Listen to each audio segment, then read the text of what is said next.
minimum 50% in Bitcoin. That's the minimum. Wala nang negotiation yan sa akin. Minimum dapat for me Bitcoin kasi nga insurance, right? Pagka Bitcoin, ang principle ko ay put money that I can afford to keep. Kamag-anak mo, kakilala mo, kaibigan mo, kapitbahay mo na hindi naman nagki-crypto, all of a sudden, nalaman na, uy, nagki-crypto ka pala. Papasok na rin ako, inaya ako ni ganito. Pasok na rin ako. Diba? That's another sign for me that I should be taking some profit.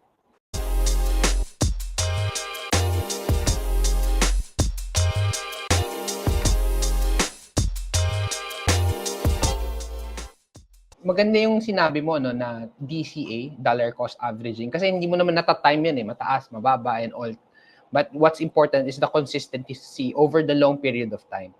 To give the people who are watching an idea, magkano ba yung pwede kong i-DCA? Is it a certain amount? Is it a percentage?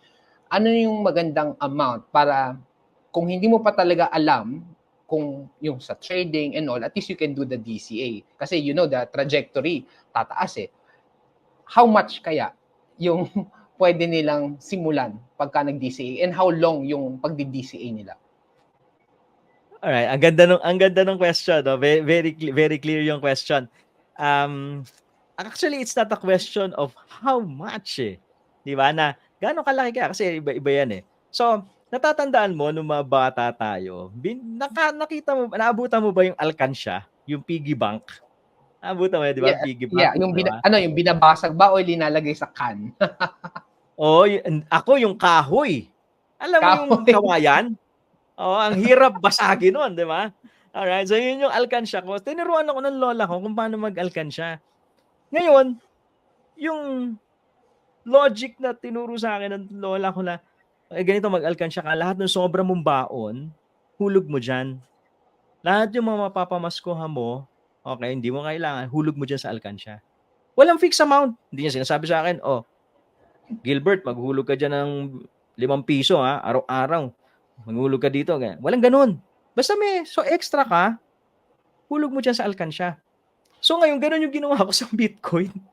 Pag may extra ako, every month, okay, hulog.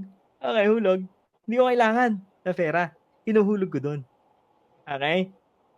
So, yun yung isang principle na pwedeng gamitin ng mga nakikinig ngayon. Kasi hindi ko maalam kung magkano yung sobra nilang pera no? So, second principle, kapag ka Bitcoin, I told you I explained na Bitcoin is like an insurance for me, no?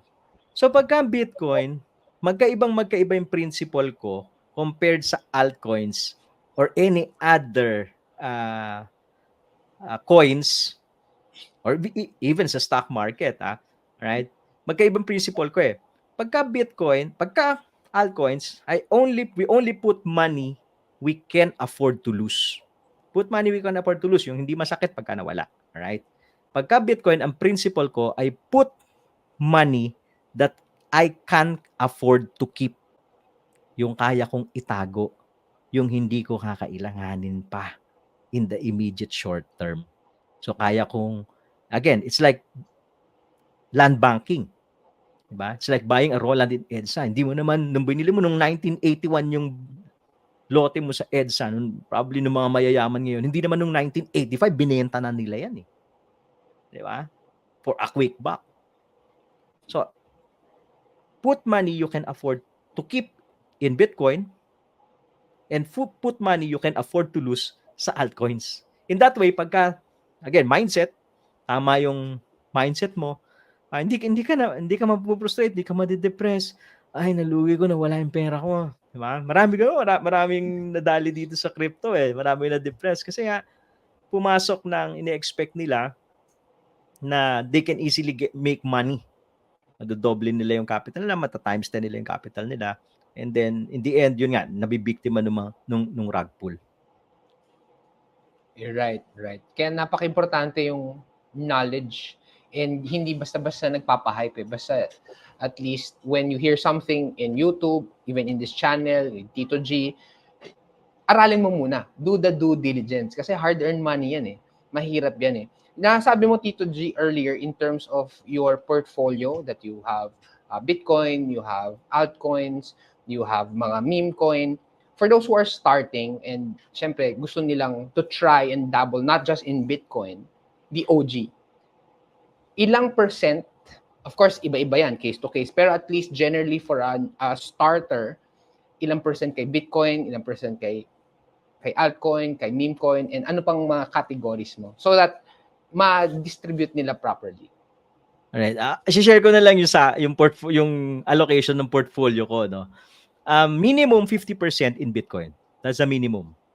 Wala nang negotiation yan sa akin. Minimum dapat for me Bitcoin kasi nga insurance, right? So doon sa mga malalaking altcoins na inaral nyo, like nandyan yung Ethereum, nandyan yung Solana. So these are the big ones na gumagalaw, no? So pagdating sa mga yan, 20%. Ayan. Pwede ka maglagay ng 20%, maximum 20% diyan sa mga yan. Habang bumababa yung category, okay, papunta ka sa small caps o papunta ka sa meme, pagkadating sa meme coin, maximum 5% ka na lang ng ina-allocate. So, ganun siya. So, yung iba baliktad. 50% meme coin, 1% Bitcoin. Pag hindi umakyat yung meme coin, amon ulo. Di ba? So, para sa mga kung bago sa crypto, Bitcoin is like your insurance. So, you want to put a minimum of 50% of your capital in Bitcoin para whatever happens dun sa mga iba pa, especially sa mga meme coins, hindi ka masakit kung mawawala man o mararag pull ka man. So, ang daming rug pull dun sa mga nasa ilalim na Kaya, importante yung portfolio allocation. I agree na kung maglalagay ka sa mas speculative or yung mga meme coin, liitan mo yung percentage. Yun talaga mararamdaman mo yung high risk, high reward kasi pwede mag 10x, 100x pero mabilis rin mag zero or at least almost zero yung yung coin mo. And as we talk about Bitcoin, let's say you will hold it for 1 year till sometime 2025. At what price would you be comfortable selling Bitcoin? Alright. So, marami nagtatanong sa channel ko niyan, Tito, anong target price mo? Saan ka i-exit? So, I've learned a lot last cycle dun sa mga target price na yan. Kaya this cycle, wala akong target price. Yung when I will be selling my Bitcoin, it will not be based on price, but it will be based on events. Kung ano yung nangyayari sa macroeconomy, ano nangyayari sa social media, doon ako mag-start mag-sell. So, pakikiramdaman ko yung sentiment ng market. Right? Kasi, last cycle, yan yung hindi ko ginamit. Dahil, last cycle, when Bitcoin was doing 60,000, everybody is looking at 100, 250, 500. Social media, traditional media, yan ang makikita mo, mababasa mo. Even yung mga hindi naman nagbi-Bitcoin, wala naman sa crypto during that time, are willing to go all in.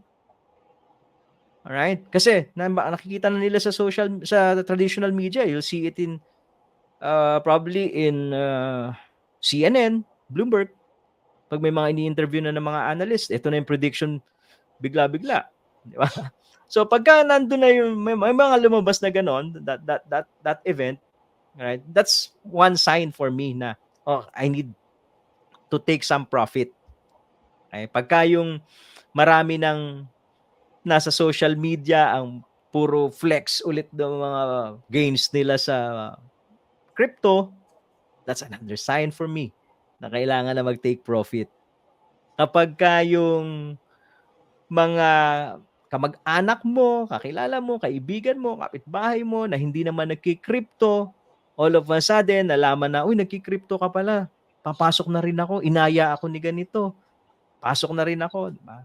That's another sign for me that I should be taking some profit. So, hindi siya price. So, regardless of the price, again, sabi ka natin, best case scenario, 150. Pwede rin nag-top na tayo ng 73. Yan yung worst case scenario. So, regardless of that, Kung pagka nakita na natin yon, nakita ko na yung mga yon, I'll start taking some profit. Another thing is yung global macroeconomy. Again, as mentioned kanina, may mga usapan about recession. Hindi pa lang masyado kasing naha-highlight ngayon no? Yung recession sa US. So, kasi ngayon hype pa all-time high pa yung US stock market Pagka nag-correct na yan, recession na yung usapan yan. Okay?